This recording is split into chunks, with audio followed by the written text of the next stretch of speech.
Hi, everybody. Welcome back to Storytime with Grandma Kate. One of my friend's granddaughters is reading a Junie B. Jones book, and this is the one she is reading right now. So I thought that this week we would be reading Junie B. Jones' Toothless Wonder. Have you ever lost a tooth? Have you lost teeth yet? I remember I started losing mine when I was in first grade, and I believe in the last book, Junie B. started first grade. So in this book, we're going to be reading a little bit more about her. I got this book from the library, I can tell, because it has a little barcode at the bottom. Our library is so awesome. They have all Junie B. Jones books. So I went and checked them all out so I can do all kinds of Junie B. Jones Storytime videos for you folks. So let's go ahead and start. This is called Junie B. Jones, Toothless Wonder by Barbara Park, illustrated by Denise Brunkus. And we're going to be reading chapter 1 today, called Prizes. And just like in the First Grader at Last book, Junie B. starts this story with a journal entry. It says, Friday. Dear First Grade Journal, today we are having a speaker in room 1. She is going to tell us all about recycling. Recycling is when you wash your trash, I believe. I know what recycling is, do you? We have a bin that we put recycling in. We rinse it out, but we don't have to wash it. Mr. Scary said to write in our journals till the speaker gets here. Only I don't even feel like writing today because I have a loose tooth, that's why. And that thing is driving me crazy. Also, every time I write in this journal, I have to look up words in the dumb dictionary. Except sometimes Mr. Scary spells the words on the board for us. And then I have to cross out my mistakes. Plus also, I erase holes in my paper. Spelling is not a breeze, I tell you. That is all I feel like writing today. I am done with this thing, and I mean it. From Junie B., first grader. I put down my pencil, and I opened my mouth, and I reached in my finger, and I wiggled my tooth. That thing has been loose for a very long time, only no matter how hard I wiggle it, it still won't come out. I pulled on it a teensy bit. Ow! That hurt, you dumb bunny tooth, I said. May turned her head and looked at me. May sits next to me in room 1. She is not a pleasure. You shouldn't say dumb bunny, Junie Jones, she said. Dumb bunny is not a nice word. I raised my eyebrows at her. Oh, really? I said. Well, thank you for telling me that, dumb bunny May. Just then, May's face got puffy and red. Don't say that word, I told you, she hollered. My teacher stood up at his desk. Problem back there, girls? He said. Yes, Mr. Scary, said May. There's always a problem back here, and her name is Junie Jones. I stamped my foot. B, May, I said. B, B, B, B, B. You are always forgetting my B. Mr. Scary closed his eyes. Please, girls, can't we have just one morning without any spats? I looked surprised at that man. But I didn't even spat, Mr. Scary, I said. My mother doesn't let me spat, not even on the sidewalk. Do you know what a spat is when Mr. Scary says he doesn't want to spat? Junie B. Jones thinks it means spit. You know when you spit your toothpaste out in the sink? But a spat is like a little argument. Like my cats will sometimes get into a little spat sometimes.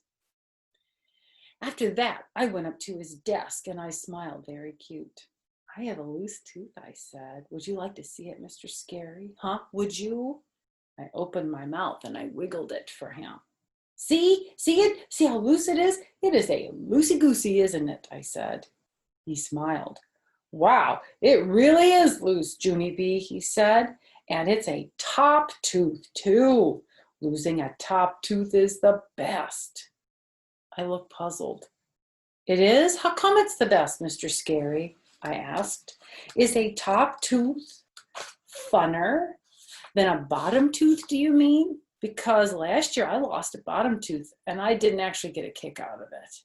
My teacher did a chuckle. Ah, but when you lose a top tooth, your smile looks really cute, Junie B, he said. And when your new tooth comes in, you'll start looking like a big kid. I did a gasp at that news. A big kid, I said. Really? I'm going to look like a big kid? Mr. Scary nodded. Sure you are, he said. Here, I'll show you what I mean. He looked around the room. Class, does anyone in here have their big top teeth yet? If so, please raise your hand, he said. All of the children looked and looked at each other, but nobody raised their hand. Mr. Scary was surprised. Really? He said. No kidding? No one in our class has lost a top front tooth, huh? He turned around and shook my hand. Well, congratulations, Junie B. Jones, he said. It looks like you're going to be the first person in room 1 with a big top tooth. I felt very thrilled. Thank you, I said. Then I skipped back to my seat and I sat down real proud. May did a huffy breath at me. Big deal. What's so special about losing a top tooth, she said. Everyone in our whole room is going to lose their top teeth, Junie Jones. It's not like you're the only one, you know. I did a huffy breath right back at her. Yes, May, I know I'm not the only one, I said, but I am the first one, and the first one is the winner, so there, ha ha, on you. May crossed her arms. Well, if you're the winner, then what's your prize, huh, Junie Jones? I don't see a prize, do you? I tapped my fingers, kind of stumped. Then I hurried back to my teacher's desk again, and I patted him on the shoulder. Okay, here's the thing, I said. The children are wondering where's my prize for being the tooth winner. And so how would you like to handle the situation? Mr. Scary did not answer right away. Finally, he shrugged. Well, the truth is there aren't any prizes, he said. I wasn't exactly running a contest, you know. Yes, I know, I said, but I bet you could still come up with a little something to make me happy. I pointed to his desk drawer. I'll bet there's something in there, probably, I said. Teachers always have good stuff in their desk drawers, right? And so why don't we take a little look-see? Mr. Scary ran his fingers through his hair. And then at last he opened his drawer. Whoa, is that a stapler I see there? I said. A stapler would be good, don't you think? I could really pound that thing, I bet. And so if you'll just hand it over, I will be on my way. Mr. Scary shook his head. No Junie B, he said. No stapler. I looked some more. Hey, hold the phone, I said. Is that Tums I'm looking at? I leaned closer. Yes, it is Tums, Mr. Scary. You've got Tums, just like my Grandpa Miller. And so I bet you suffer from gas and bloating. Am I correct? Mr. Scary, quick, close the door. Close the drawer. Do you know what Tums are for? Well, gas and bloating means like when your tummy hurts and you have to toot. That's partly what it's for, but sometimes it means your stomach hurts a lot or you have a nervous stomach. I didn't eat Tums when I was a teacher, but I did have a nervous stomach a lot. I had a lot of Junie B. Jones kids in my class. It was fun, but it was hard work. Then Mr. Scary went to the supply closet and he got out a piece of shiny silver paper and he scribbled a star. He cut it out and pinned it on my shirt. There, he said, that's your prize for your tooth, okay? You get to wear a shiny star for being the winner. Now, please go back to your seat. I looked down at my star. Yeah, only I don't actually think this is your best work, I said kind of quiet. Mr. Scary pointed to my desk. He was not having a good morning, I think. I went back and sat down. May sneaked a peek at my star. I tried to act proud of it. Well, what do you know? A prize, I said. May did a mad breath and quick turned away.